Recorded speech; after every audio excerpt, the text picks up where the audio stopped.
All right, hello wine drinking people. Time for more of what I've had to drink yesterday, and our good friend Jim Boswell was in from Ferrari Carano Winery with one of the new labels. Well, actually a new winery that Don and Rhonda Ferrari just picked up, Ferraro picked up, and you know, these guys make great wines. And one of the things that helps sell great wines is somebody like Jim in the market here helping us whenever we have events, and you know, we want to report to you, our wine drinking people, whenever someone like this has got a new project. And these Lazy Creek wines also very good. Anderson Valley becoming hotter and hotter now. You're starting to see more high quality producers.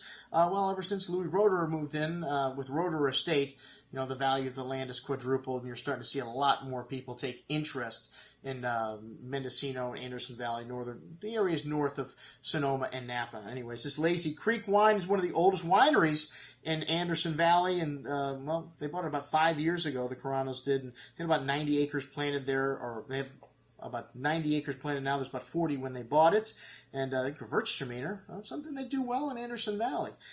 This is so it'll always be a separate winery though from Ferrari Carano. They're also organic on this property, and this Chardonnay's got no mallow, so a very crisp Burgundian style wine, the 2010 Lazy Creek, and it spends about 12 months in oak. But both new and oak, so you get a little bit of spice in there. A really fresh style of wine on the nose, some vanilla bean spice there, some rich tropical fruit though, apple and pear also showing a note of minerality. Nice complexity to the bouquet, and crisp and bright on the tongue with just a note of lightly toasted oak spice, lemon drop candy, some fresh stone and mineral notes. A bit Chablis-like in style, but excellent balance, an excellent bottle of Chardonnay at $21.75. All right, and then the Pinot Noirs, they have an interesting thing here, a non-vintage Pinot. I guess the 2010 vintage was difficult for them, so they decided to take part of that and blend it with 2011 and put a non-vintage product in the market, the Lazy Day Pinot Noir.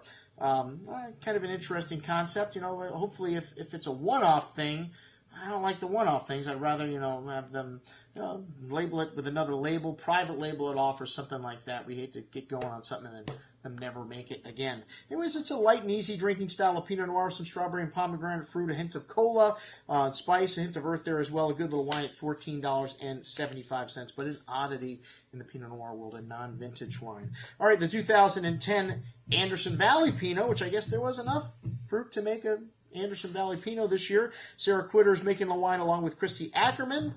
Christy is the winemaker up in Anderson Valley. Sarah is the white winemaker for Ferrari Carano, and I guess the Pinot Noir maker. Anyways, a lot of red cherry and raspberry fruit on the nose, a bit of smoky bacon fat showing through on this wine, and some earthy and floral qualities as well. Smooth and silky on the tongue. One of the things we love about Pinot Noir, the texture of it here, with good structure and depth of flavors and firm acidity here. This wine needs a little bit of time, showing some tannins here, but it's got a nice balance and a lot of everything else as well. $34.15, excellent bottle of Pinot Noir. That's what we had to drink with our friends from Ferrari Carano and now Lazy Creek Vineyard. I'm your host, Andrew Lamposoni, signing off for the Wine Watch, saying remember, always drink the good stuff first.